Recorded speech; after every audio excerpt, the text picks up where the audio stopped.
LAURELIN,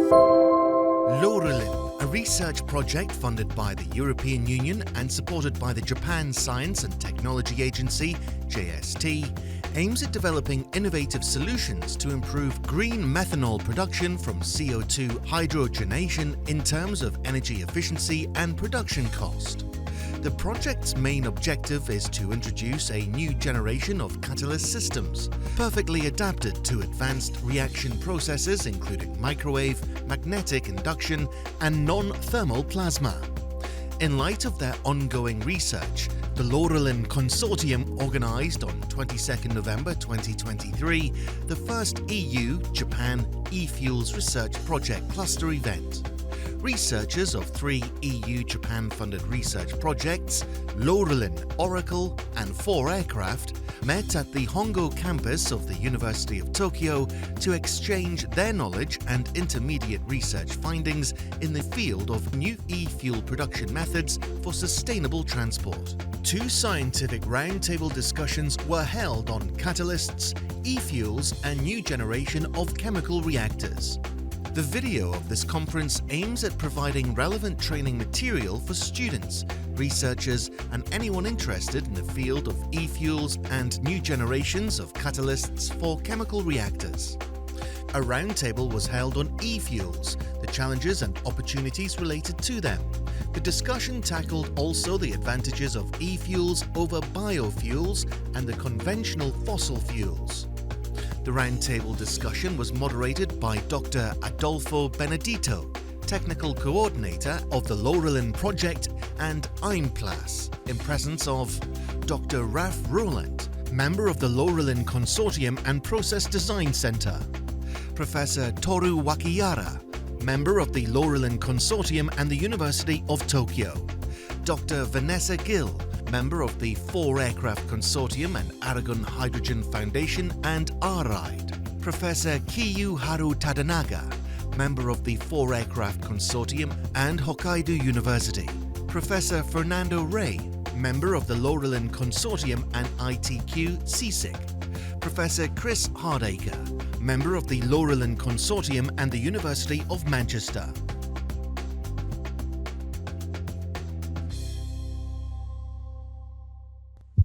Okay, perfect. We can begin with the first roundtable of this event.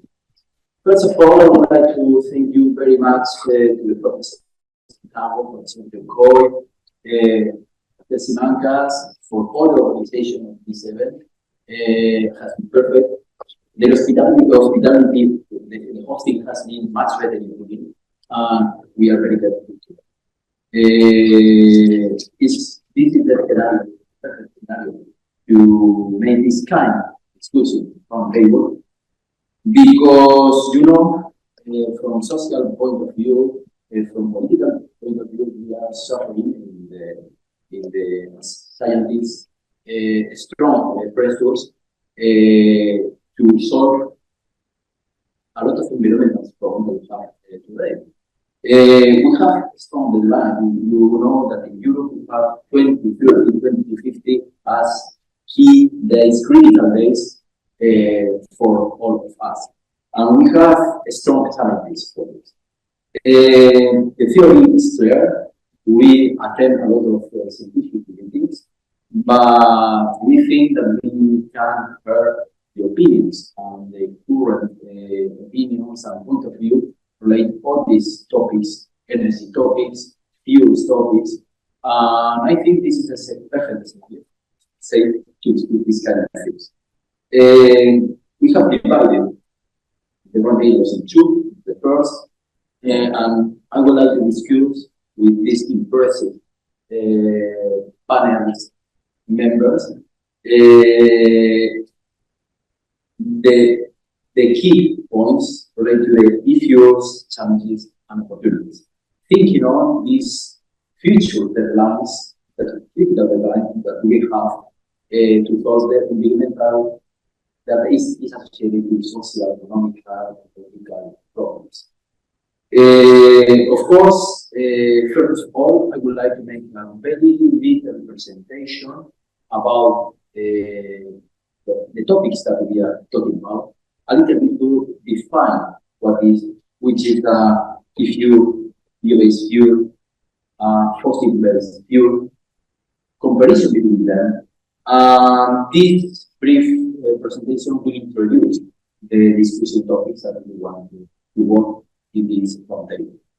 After this brief presentation, of course, I will present all of these huge, impressive top-level researchers that are in this panel. And then we will begin itself the roundtable, discussing some important topics and what hope to arrive to mystical, good, interesting, good solutions for the future. Okay, nothing more. First of all, I would like to present, as I said, you different concepts that we will discuss, we will talk about. I apologize because, of course, you know very well what I'm talking about. But let me a few minutes to introduce that.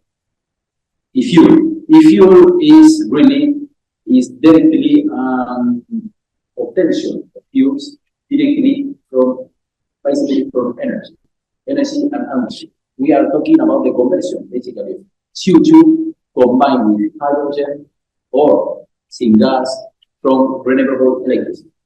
This means that basically for e-fuels, simplifying the concept, the two raw materials are electricity and water.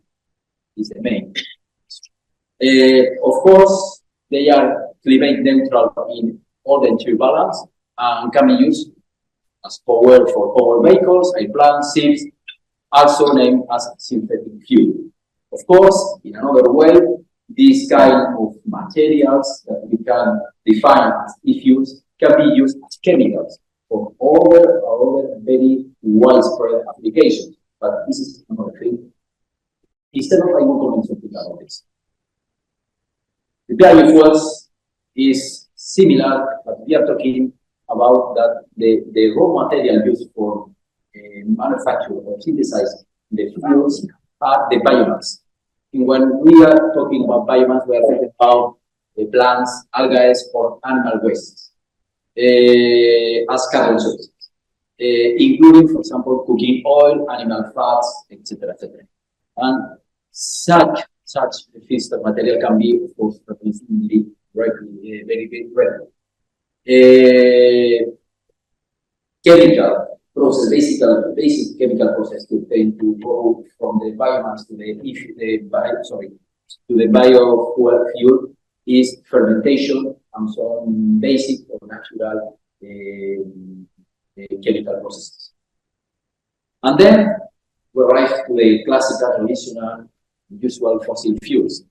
The fossil fuels are made, as you know, from the decomposition of plants, animals alone, thousands, millions of years. And these fuels are found in the Earth's crust and contain mainly carbon and hydrogen. And as you know, these kind of molecules composed by carbon and hydrogen can be burned to obtain energy. And we define this kind of fuels as non-renewable energy source. In a very basic way, you can see very health of these kind of fuels. The e-fuels comes from the air because we are talking the fuel we are using, for example, CO2 obtained, captured from industrial sources, industrial emissions. We are using the sun or the wind to obtain the needed required energy to make the electrolysis and to obtain the hydrogen needed for this kind of transformations. The biofuel that is just in the ground, the earth, because as I have said, the main process that we obtain the biofuels is the fermentation or other more simple modification of the biomass, and then all in the ground, in the earth crust, we have the fossil fuels. that this is the composed biomass, not in a very brief gap of time, chemical process, but along millions and millions, very slowly years. Another kind of uses of these substances that we are obtaining are not directly linked, and this will be a topic of interest we discuss on the table about this, is the e-chemicals. The e-chemicals is an alternative that we have for decarbonization point of view, for CO2 emissions, for production of hydrogen. And the e-chemicals is to use all these carbon salts, the hydrogen, as chemical building blocks synthesized from renewable sources for different applications in industry. For example, we can see here a lot of different routes where we finish in different chemical and very basic chemicals in the industry. For example, my expertise is polymers. One route to obtain polymers is from renewable chemicals like this. The conversion of CO2, hydrogen, in methanol, in carbonates, other chemicals that can act as monomers for obtaining to synthesize polymers. And there is a long list. There is some discussion about to use this kind of raw materials as fuels, high add value products or chemicals. This is interesting to talk about this. Of course, when we are talking about fuels, biofuels, or fossil fuels, we need to talk about which are there. Of course, when we talk about e-fuels, we can define e-methanol, e-kerosene, e-diesel, e-methane, e-ammonia, among others. When we talk about biofuels, we can talk about biodiesel, bioethanol, bio-oil, biomethanol, or biomethane. And when we talk about fossil fuels, we can talk about traditional coal, crude oil, or natural gas. And basically, here we can see a comparative between production processes, environmental impact, energy density, production cost of all these kind of main types of fuels, biofuels, and fossil fuels. Of course, this is the current agreement about characteristics. But of course, and this is a roundtable discussion roundtable, some of these aspects can be discussed. Of course, when we talk, for example, that the e-fuels are carbon neutral because we are using renewable energy and carbon capture technologies, CO2, of course, it's true. But there are some small elements, things that can put in problems this sentence that the e-fuels are totally carbon. This can be discussed. The same when we about biofuels, low carbon footprint, of course, but it depends on the kind of biomass that we are using in the process of there.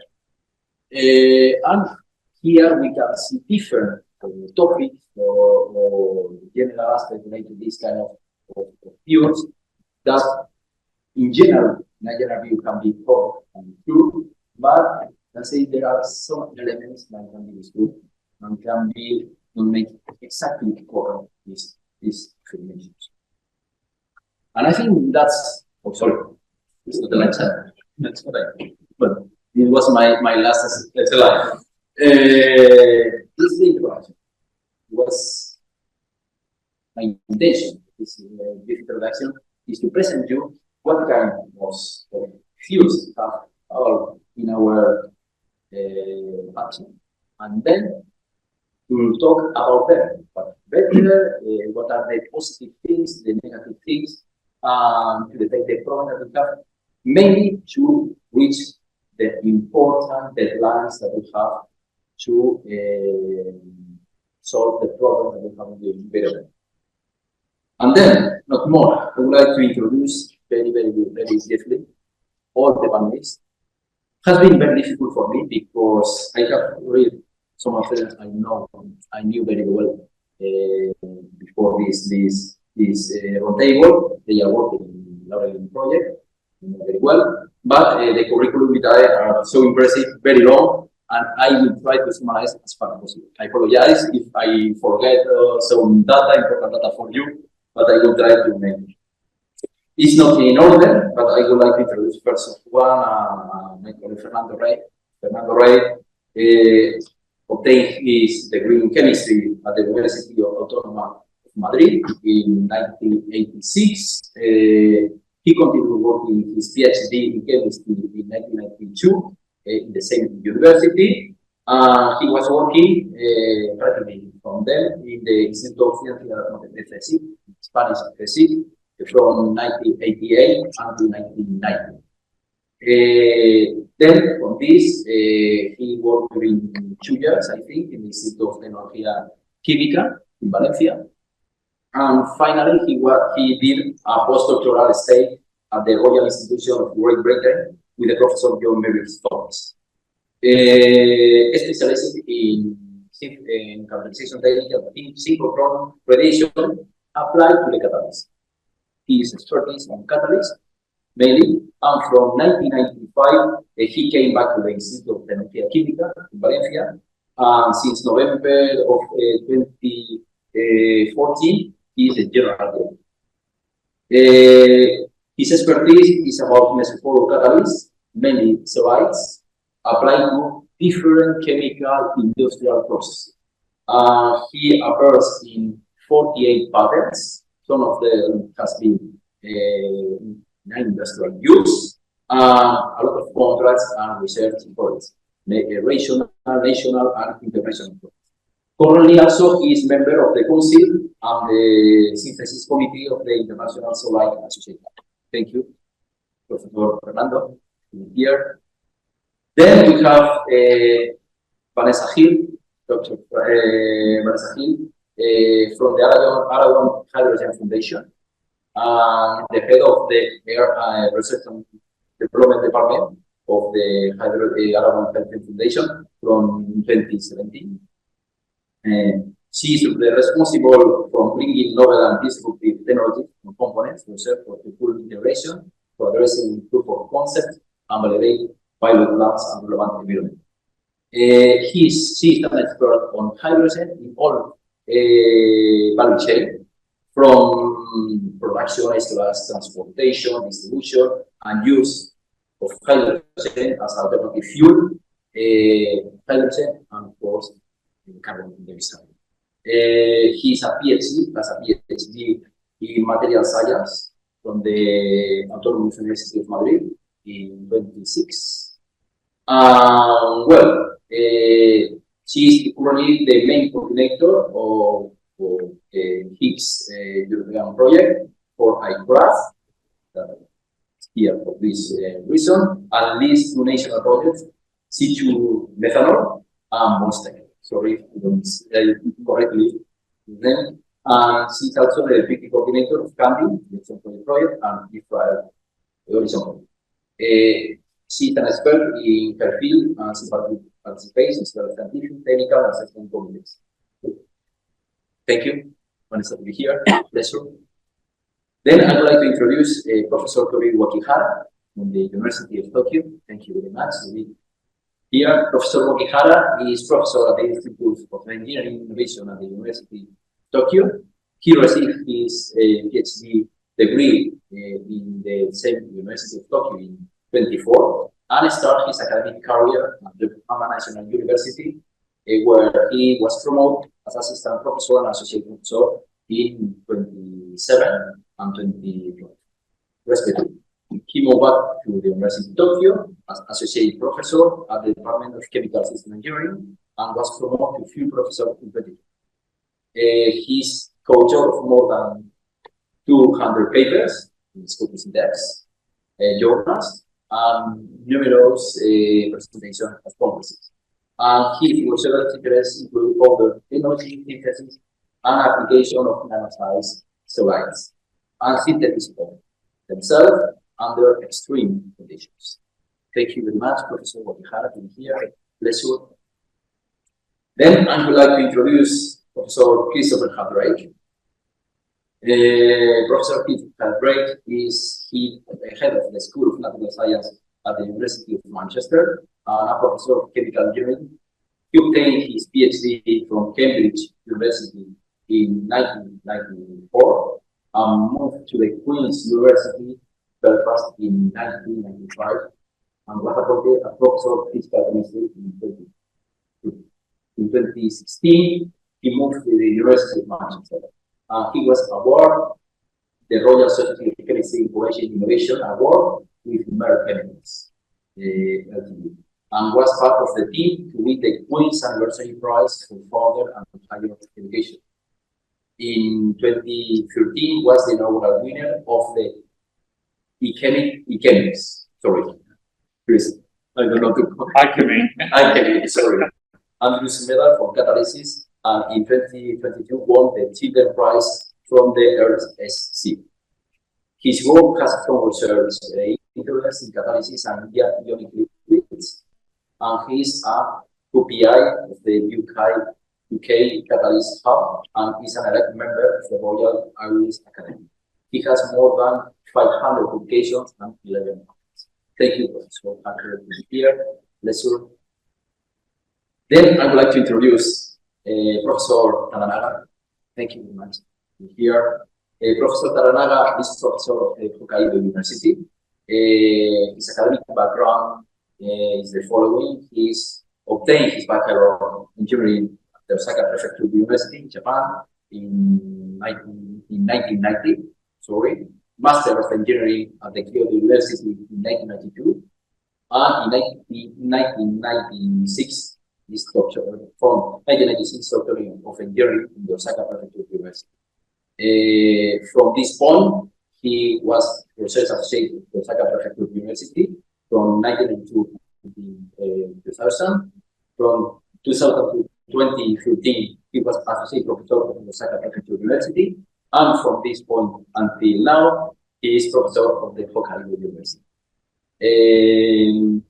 His expertise mainly in organic material science, solid processes, and all solid-state electrochemical devices.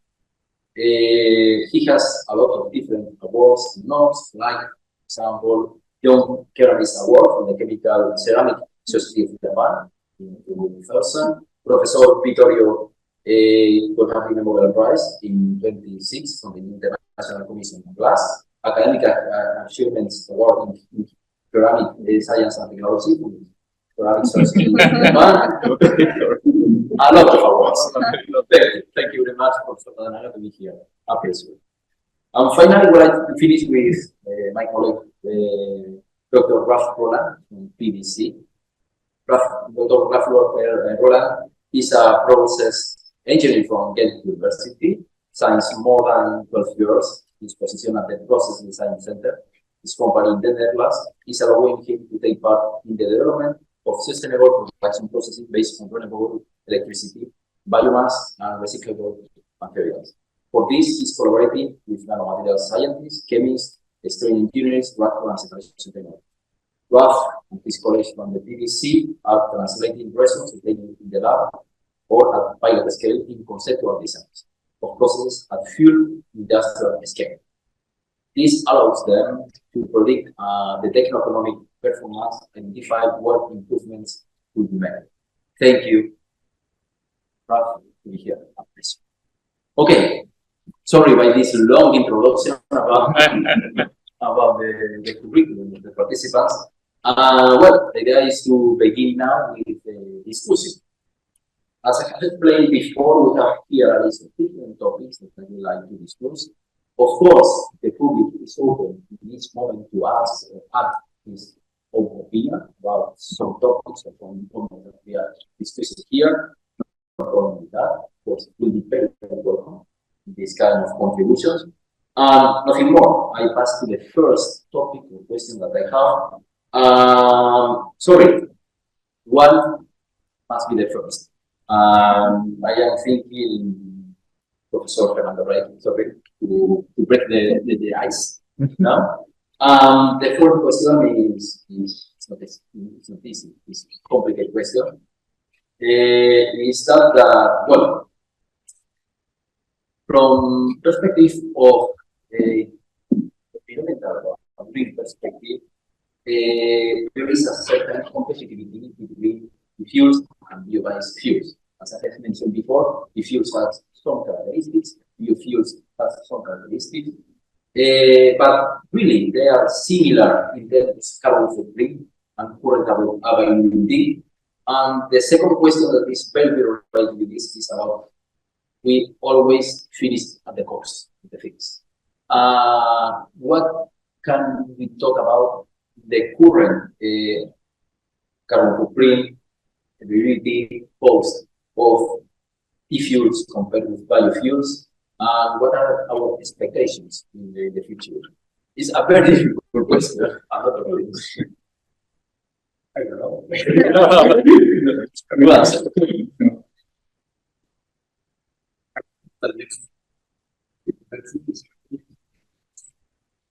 Reliable.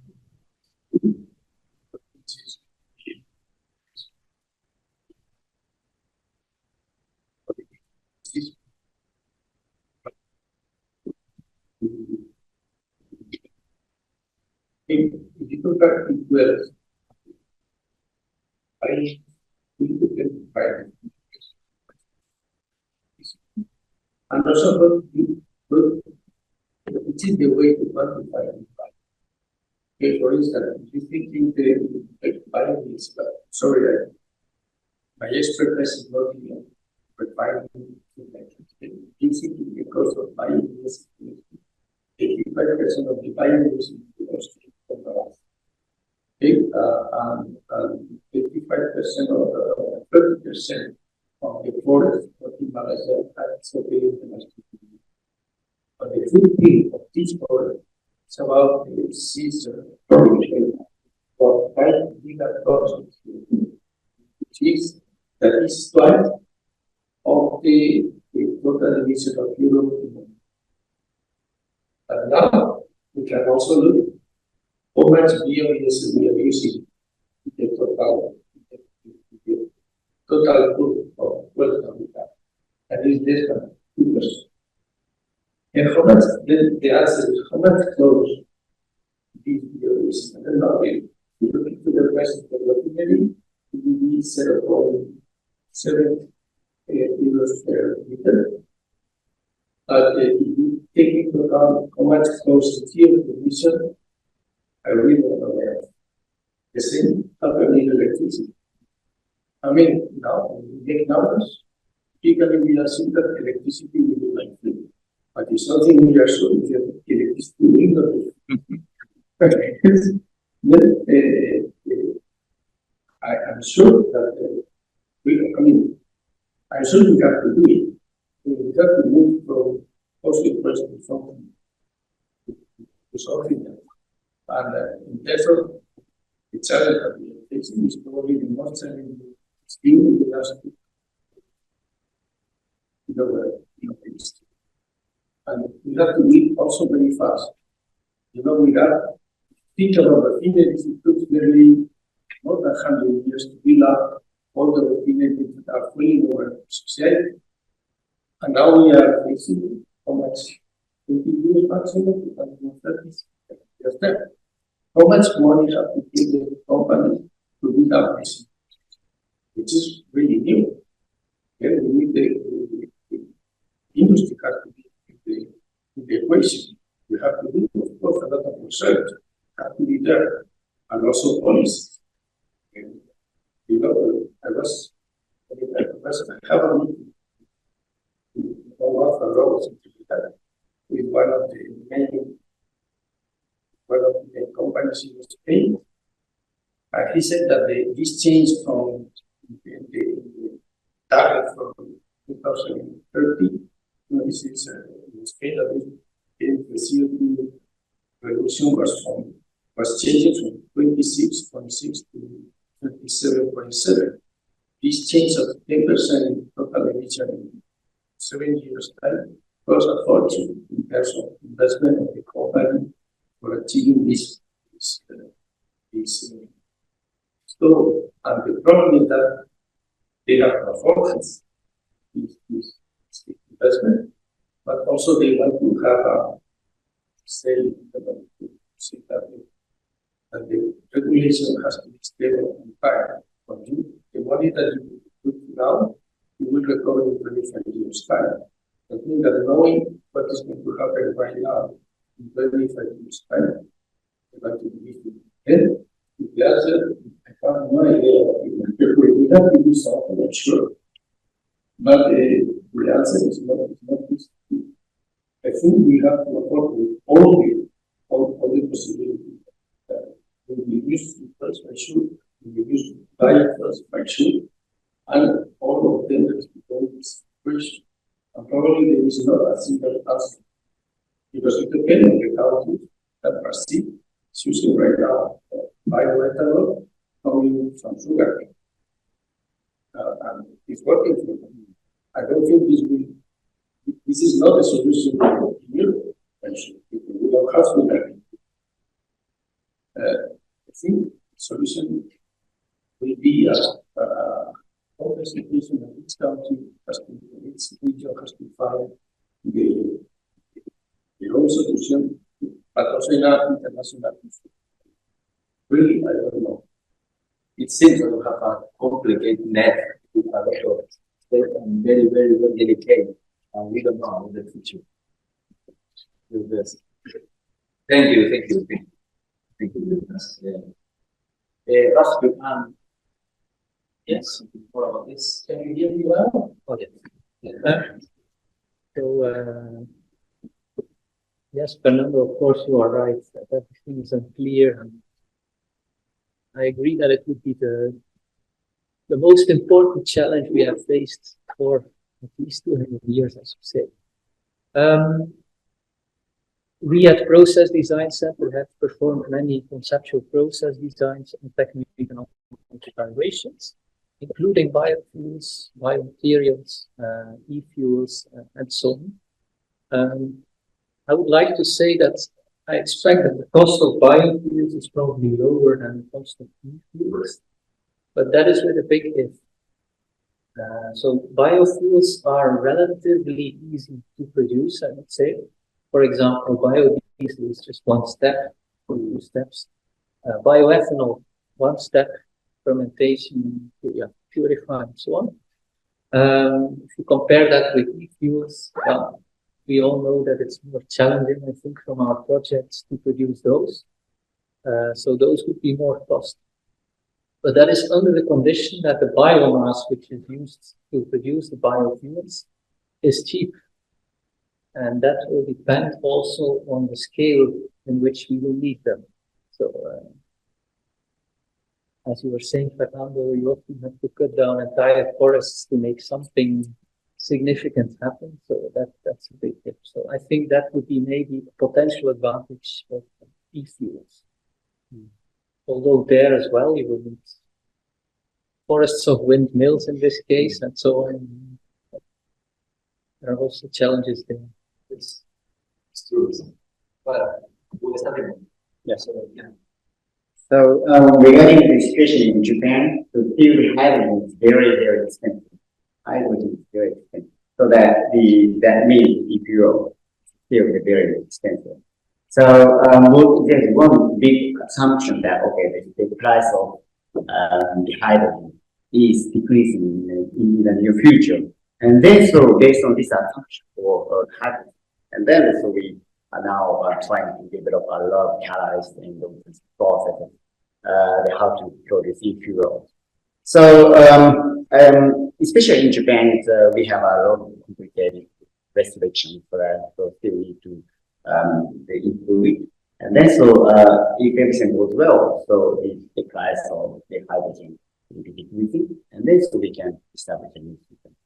So regarding the biofuels, it's more, as you mentioned, it's much more easier to adapt the what's in the market. So, yeah, what you think about biofuels? Of course, these companies asking for products for specific entities and the solution would be enough to this. It's a good point. Well,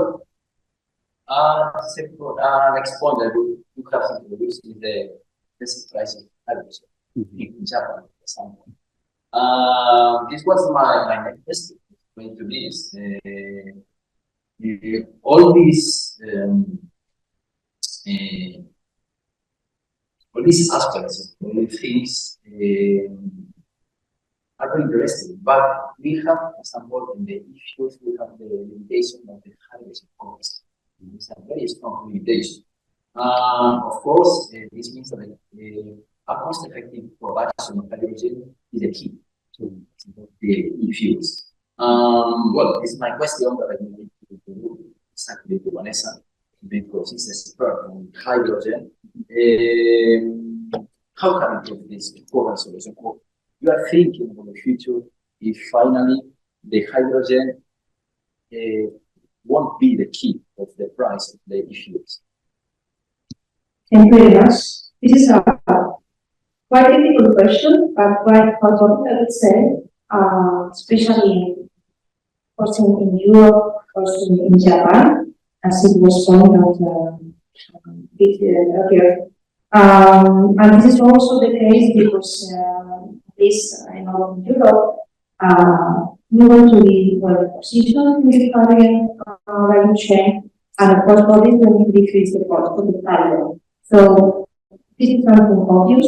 The cost of hydrogen cannot compete to any other cost of any other fuel that we have nowadays. But we all know that we need to change to new fuels. And hydrogen is one of the fuels that we selected, also with all fuels, to be, let's say, environmentally competitive to others. From where is coming the cost of this hydrogen? This is a good question. Usually, hydrogen, the more mature technologies, the hydrogen is produced from the water electrolysis.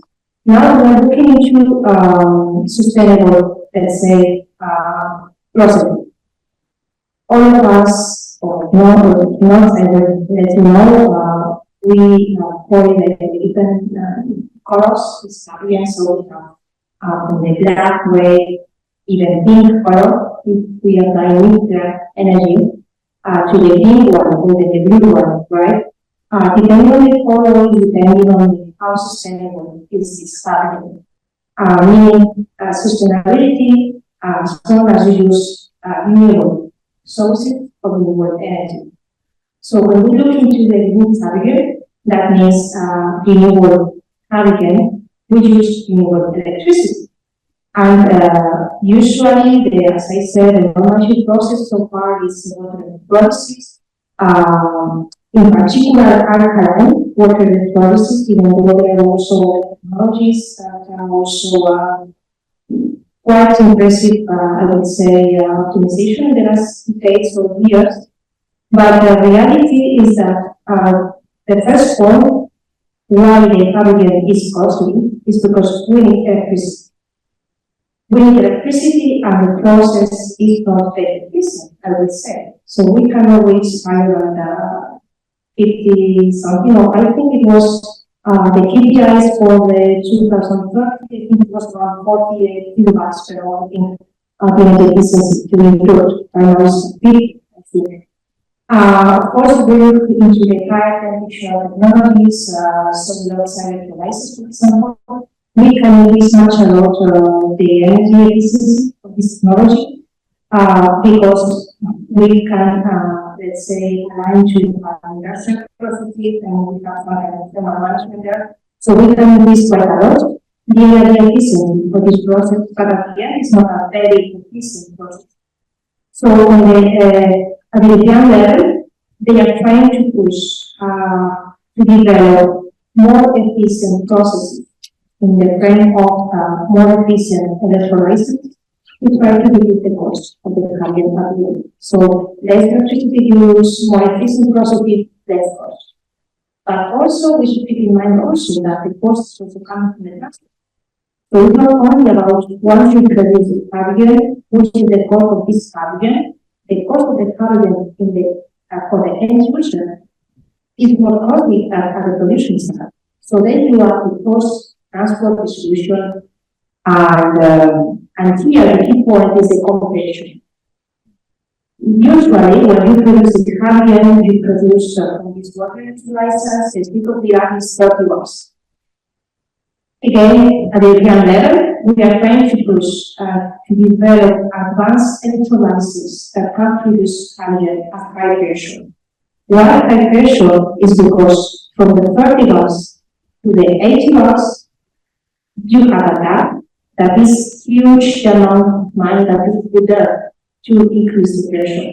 And why you need to increase the pressure is because usually at the industrial sites, you need more than 30 watts, I would say, and also for the transport, you must push, for example, the pipelines. Usually the transmission pipelines are, the average is 80 watts. So it is a key point also, the transport.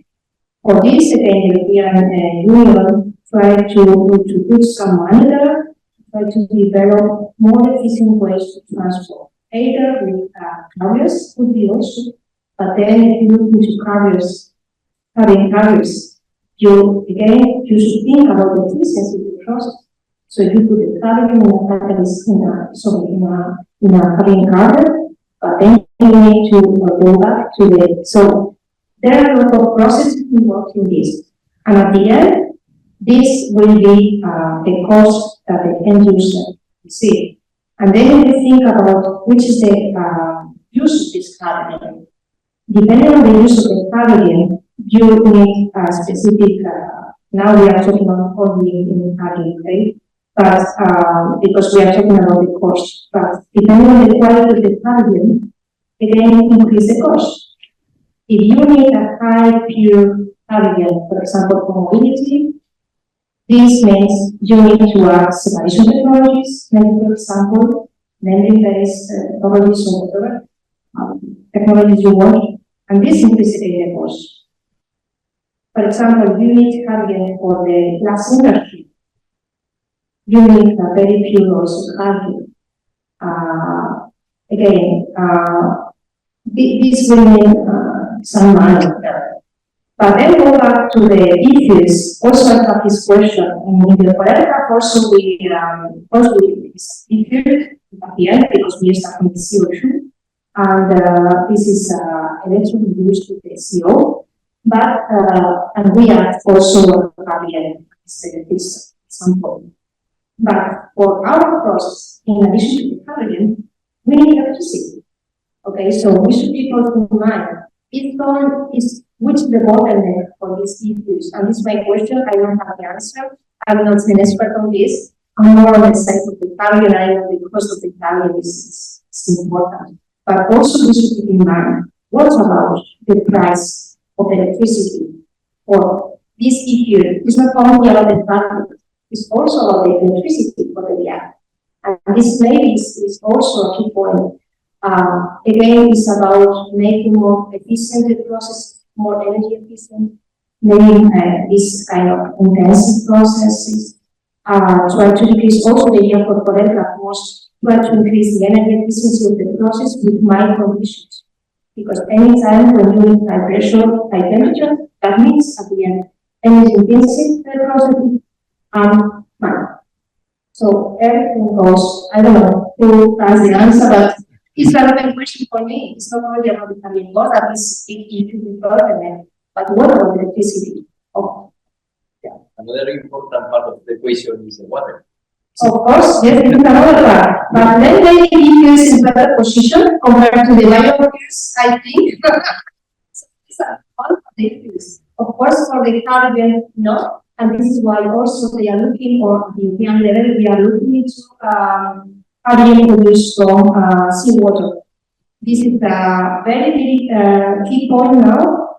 Not so much, I would say, from wastewater, that this also could be another possibility. But from the sea, this is that because you need huge amount of water, you want to produce a huge amount of water. And this could be another challenge. Yeah. Thank you very much. Thank you. I don't know if you want to mention things for this and change for other key point of this topic of this discussion. Well, we can introduce another topic that I was talking in my brief presentation, that it was the chemicals.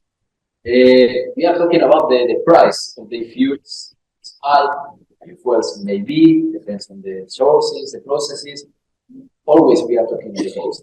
But if you use this process to make chemicals, you know, we have more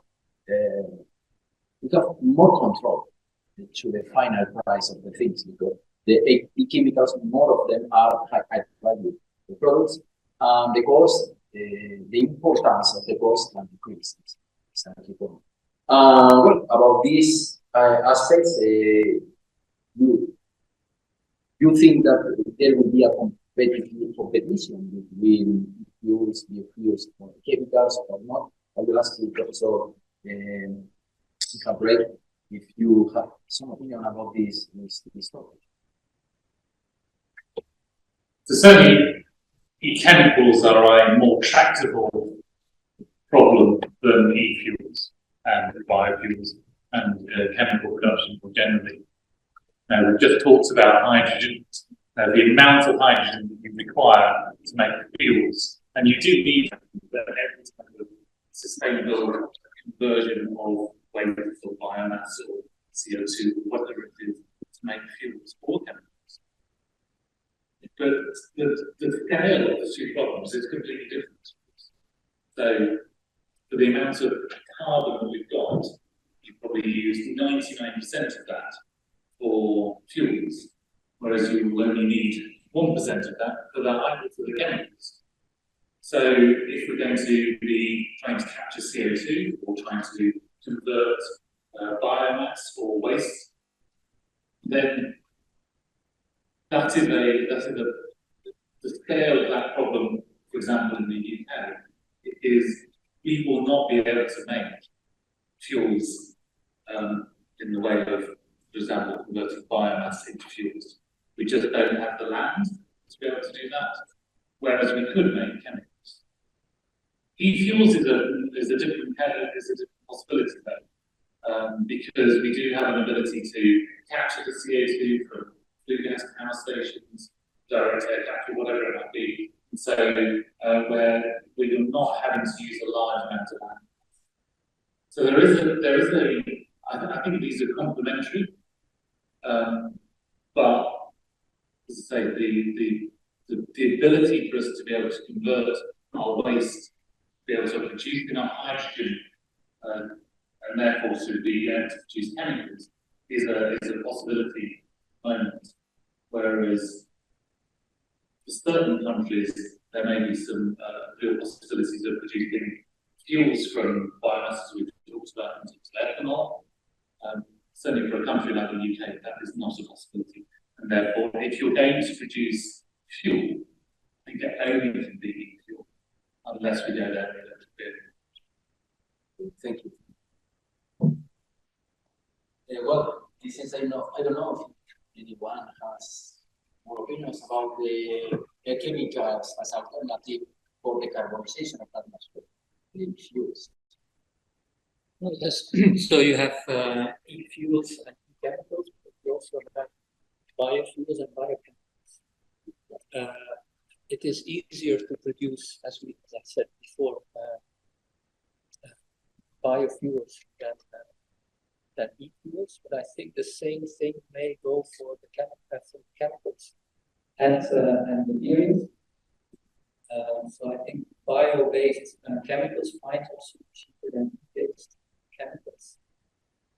Now, since the value of chemicals and materials is going to be higher than the one of fuels, I think perhaps chemicals will be consumed this in high priority, this biomass.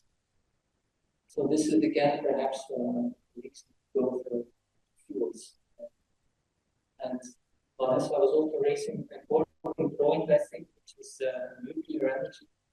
That is an important exit, I think, if we cannot manage to provide enough cheap renewable electricity. That's an important point. Okay, thank you. To make a condition,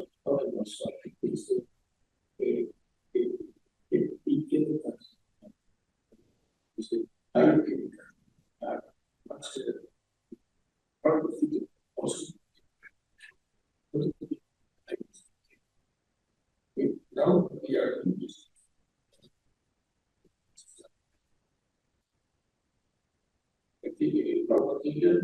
We oxidize the waste oil to the chemicals. If you want to transfer to provide a system, we have to get that's less than we're going from CO2 to wells. You know what that means? The security of the hydrogen needed for the chemical much lower than the security. And finally, the price of lower that any time the chemicals are used for that, it will take a lot of cost. It does mean that you don't have to start from CO2 biomass. You see, like, find a way to go to this surfactant, and it will be less heavily demanding than making. And the price of the surfactant is much higher. And also the cost of the we are not only enough for performance. Okay. I have one comment. So regarding additional costs, and third number is working on the same team, and the methanol is very important. This is the basic material, and if we can produce methanol at cheaper cost from CO2, so we can use the current production chemical process that we do for this reaction, do other reaction. So I think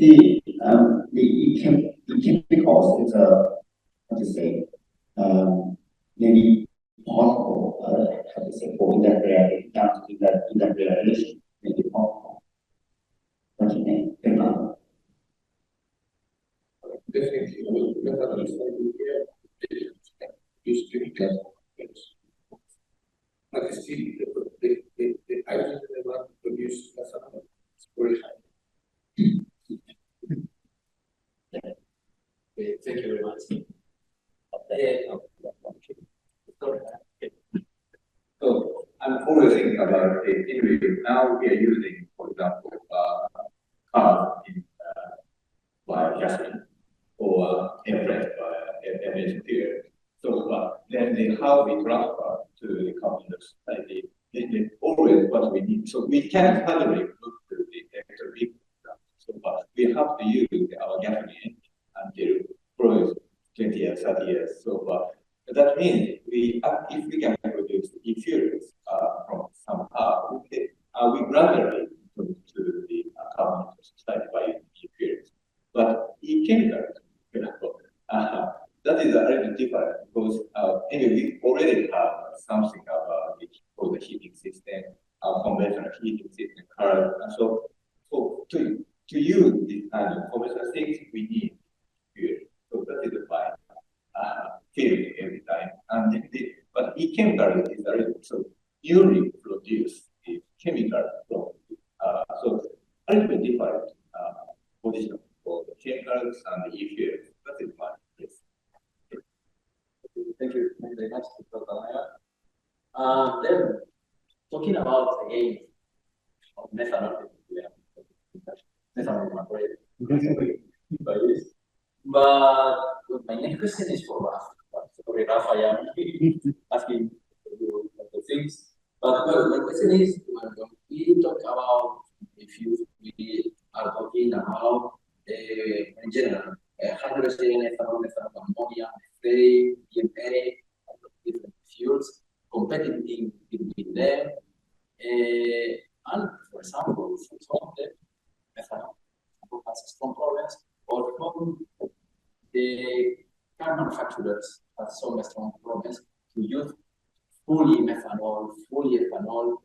They are with different problems like oxidation of the engines, safety problems, for example, engine durability, for example, that is harmful, it's harmful for the humans, and a lot of power, of course. What do you think about this? The e-fuels, methanol, we suppose, for example, for automotive industry or aviation flights, we suppose a lot of efforts in terms of to change, I don't know, engine design, for example, to develop new metal alloys to protect the engines, for example, of the conductions, for example, or new safety measures in the production or the using of these fuels, qualification, etc. How do you feel about this part?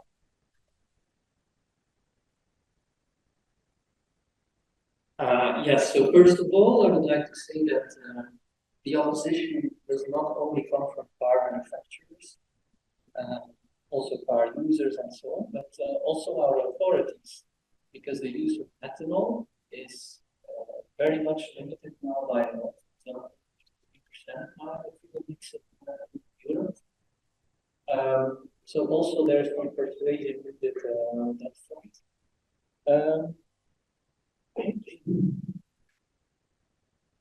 So having said that, so we have had our fuel value chain ready for 100 years or less, and our cars are very much adapted and optimized for these fuels.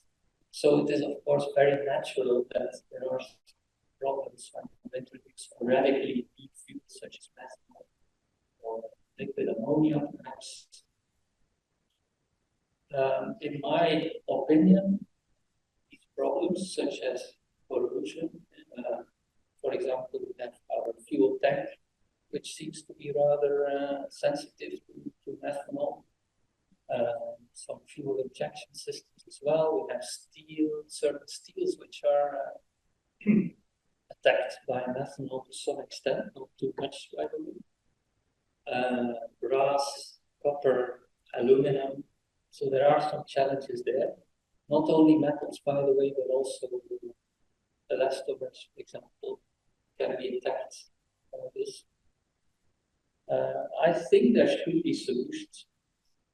Methanol has been used already to some extent, and that seems to be quite successful with some children's diseases, perhaps. This should not be a reason, I think, for car manufacturers to refuse this.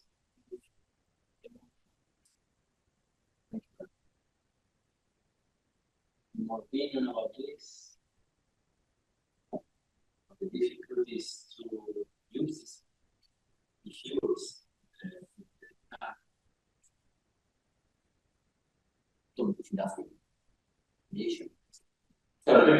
So there are clear issues to do with toxicity, for example. So there was a study done on some comparison between biogas, the use of gas for vehicles versus the use of methanol, and actually the Chinese study suggested that there was a very little difference between the toxicity of each of those. So I think if we have things that are associated with the use of biogas as energy vector fuels, then we have the possibility of using methanol. It's not only just to use methanol, though, as a direct fuel, as a replacement for the gasoline. Of course, we can use methanol as a fuel for fuel cells as well, which may reduce down some of the issues to do with corrosion and so on. Will not need them in the fuel injection part, for example. They will just be used to power the battery for an electric vehicle. So I think there are opportunities to use. but I agree with that. They're not unsurmountable. The issues to do with flammability are no different really from the things that we have currently for gasoline and diesel, and we have emission control catalysts that could reduce down the methanol slip might be coming out of engines, and the issues to do with toxicity, as I say, I think you can get around through engineering solutions and so on, and they do reduce, for example, the amount of soot we produce, the small particulates as well as the amount of NOx. So whilst there may be direct issues to do with methanol itself, the emissions associated with the methanol combustion, it's a much cleaner combustion than it would be for diesel. So I think that, yes, we need to take them seriously. We need to make sure that we are not emitting lots of methanol vapors because it is very harmful. But I think we can do. Thank you very much. Okay, the problem, unfortunately,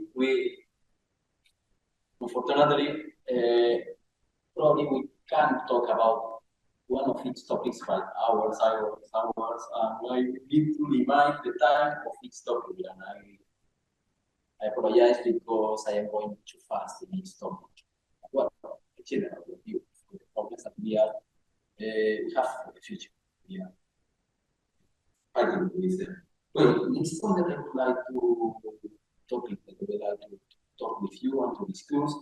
I think Dr. Granada and Chris is a very, very good statistic because it's about we use these issues directly to the combustion engines, for example, or to use these fuels as part of fuel cells. And this is an important question. What about the future? What do we see more appropriate? Talk about applications in the cell fuels, fuel cells, sorry, or as direct use in the combustion. What do you think?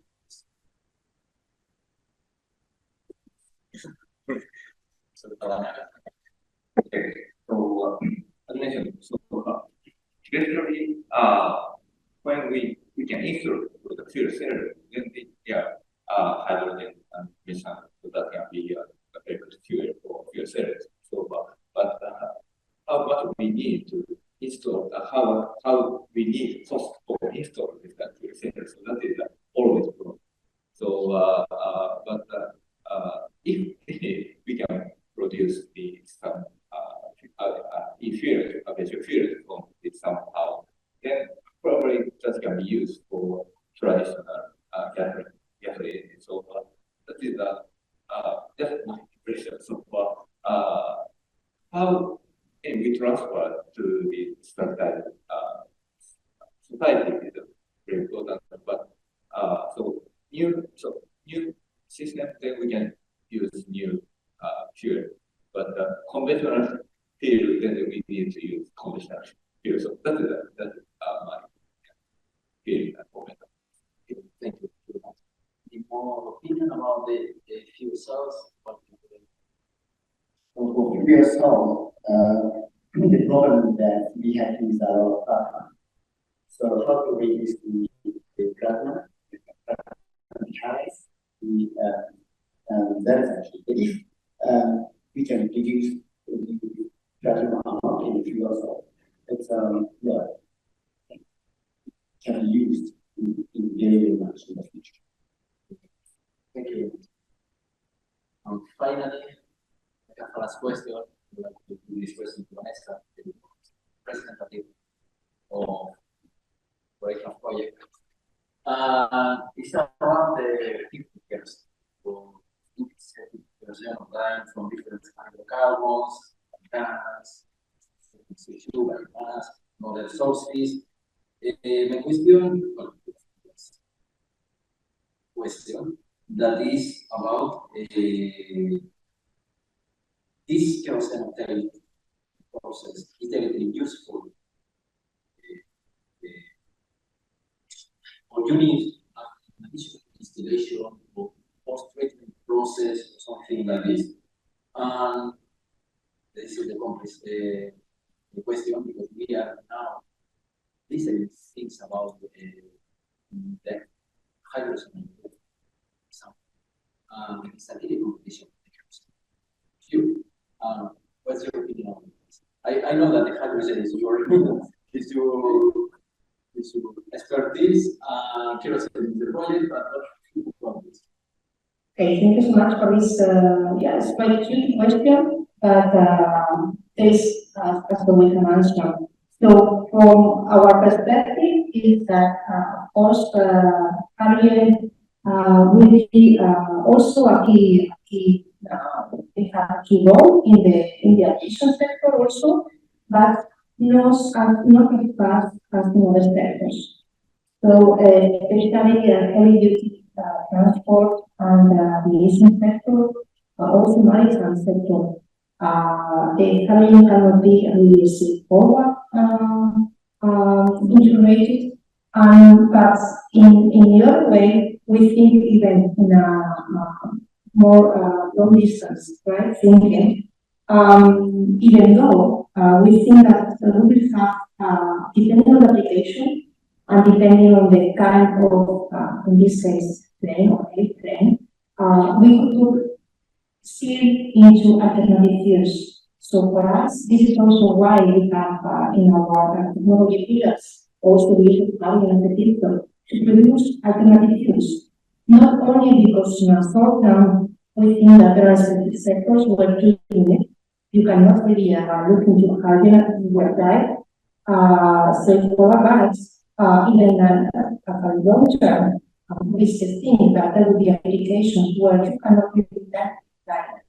So you need still these alternative fuels, and we should look into alternative ways to produce these sustainable. So this is the last question. And the third question about this the process, right?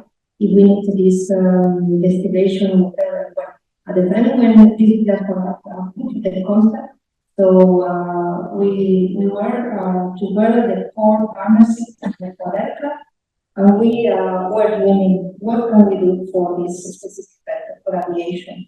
So the key point of our project or the goal was, can we dream a process that can be directly produced just using the CO2? So our idea was, can we make a reactor process where we don't need this kind of very complex energy intensive process on the existing approximately, for example, because they're doing a lot of destinations and different processes at the end, right, to get the final product. So this is basically the proof of the concept. We will see how far we are in the project. Of course, we will not be able to produce in a few milliliters of final fuel to be implemented in the aviation. This is a long, I would say, path until we have this, especially in the aviation sector, because it's very restrictive about what you can put in the airplane. We should think about already we have sustainable aviation fuels that you can produce the fuel, but you need certifications. This certification to be implemented in the fuel. And basically, it's because I could not think about it before the project was granted.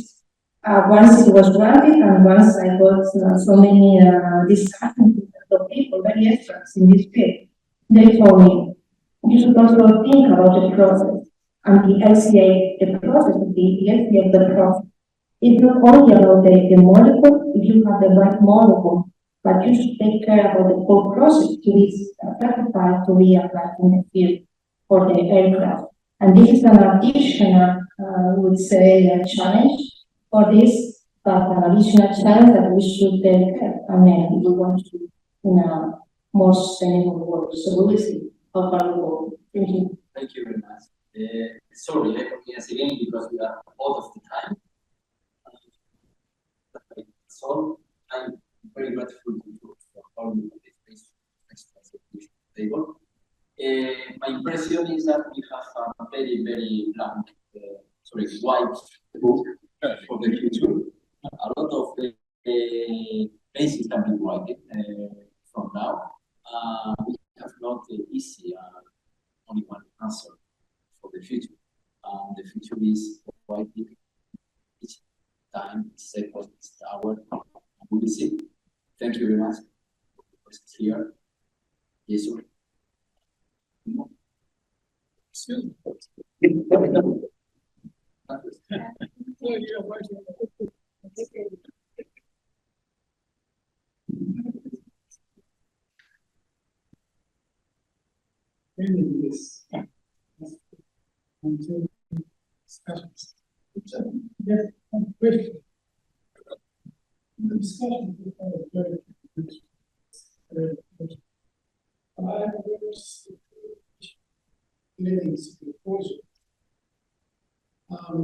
Each of the project has the non-traditional reactions. If you think about energy efficiency, electric efficiency, do you think this type of technology is going to be key technology in the future? In the energy transformation, or what do you think?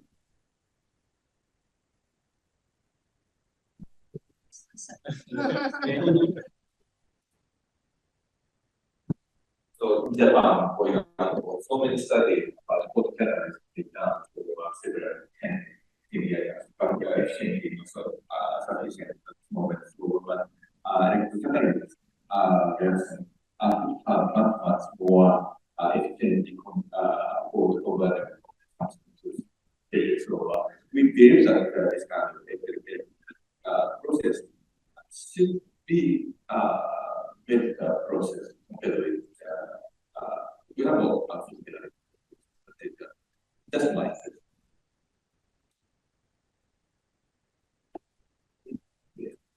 Experience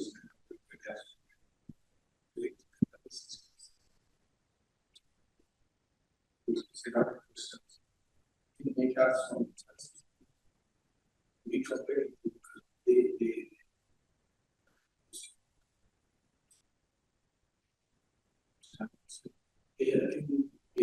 nice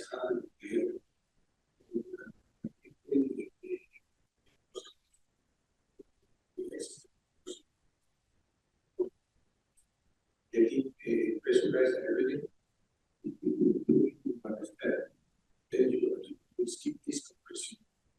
The material will electrolyze with the right and even 100 bars. We depend again.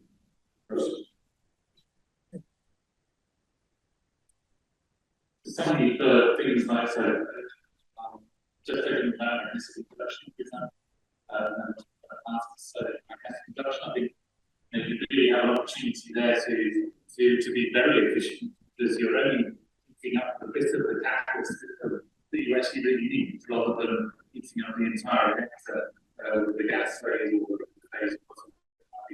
I think it's a step forward. I think there are sort of challenges there, of course, but they will be can be very energy efficient. I think see in direct goodness with that. For the plant systems, there are two transformations that you cannot easily do elsewhere. So in that sense, the energy efficiency is perhaps slightly less important than because you can actually do a transformation. You may not be able to do that with a conventional means.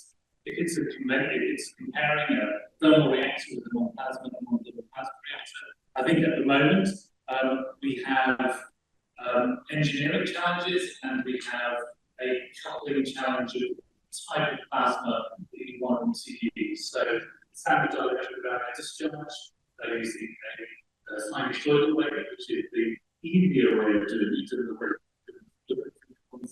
Those are not so energy efficient. If you want to work out your system, you can then convert that from a sinusoidal system to for example, a nanopulse power system. and those tend to be much more efficient. In theory, this is a theory, in theory, non-thermal plasmas, every electron will produce your product. So it can be 100% efficient. At the moment, we are not there yet. So I think that there are future challenges, but I think we can overcome some. I understand there are future scenarios. Just one question about the strategy of different networks. Yeah, but how here?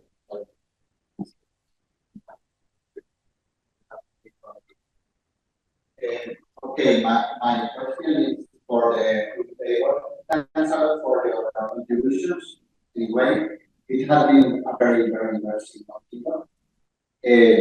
But considering the question that you have been talking about regarding the problems in codes that we find in the Biofuels in front of, for example, biomass, and considering that the public agencies at GST or the INEA are promoting the development of e-fuels, I don't know if you find that there could be any public program or any public kind of promotion or direction to help to reduce these problems that we find in the e-fuels competitivity in front of the biomass or in front of the conventional fuels. I mean, as we have got public programs that put the path to develop the technology, maybe they can have also another actions to help this technology to be strong, to be more secure, and to be more implemented. I don't know. That's my question.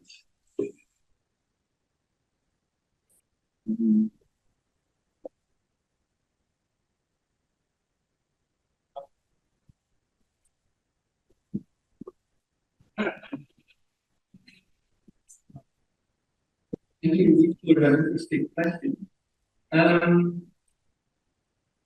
I would say that looking to the maturity of these technologies as we are developing them, which is rather low still, and fully realizing that everything is rather urgent at the moment, I would still say that if I was a public body spending some money on the promotion of these technologies, for the moment I would say that they are best invested in R&D for the work such as ours actually. And then later there might be other mechanisms which become important.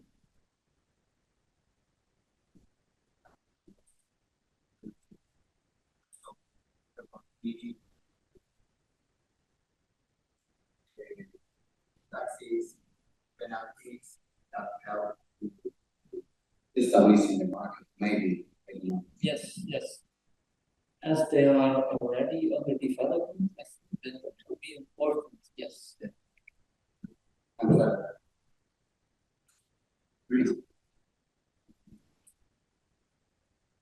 think one of the other things that I would agree with that doing more research and development is critical. Eventually, it comes down to price, public acceptance of the technology, government legislation about what particular technologies will end up being the right technology. And the market will decide eventually. But I don't think at the minute we have a good idea about which of these will work the best. You know, is ammonia the best hydrogen carrier? Is it better to do dehydrogenation of an organic to produce hydrogen, etc.?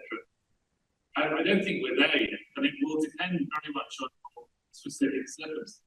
You know, we've heard about Japan the UK, we've heard about Europe, and we talked yesterday about Spain in terms of the water issue in the UK is perhaps less of a problem than in Spain, but the amount of land mass we have in the UK for agriculture, etc., is much smaller than you might have in other countries. So I think it will be very country dependent, and it'll also depend on your electricity mix, about how you're going to get your electricity, and the distributed nature versus centralized nature. So I don't think we're there yet.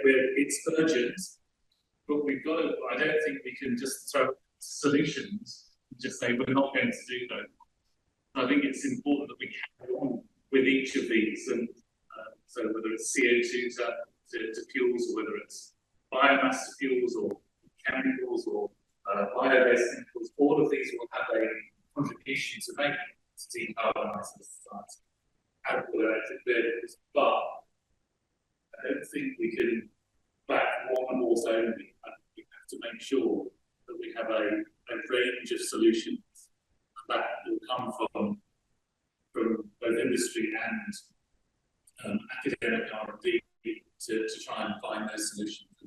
Whether they be alternative ways of activating molecules compared with thermal, or whether they be associated with the balance between electric vehicles and chemicals for fuels. I think we've got to take all of these parts as an energy landscape, decarbonisation.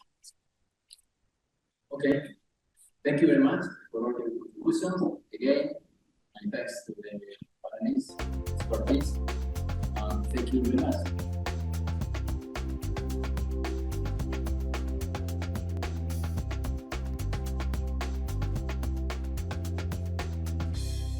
Find out more on laurelin.eu.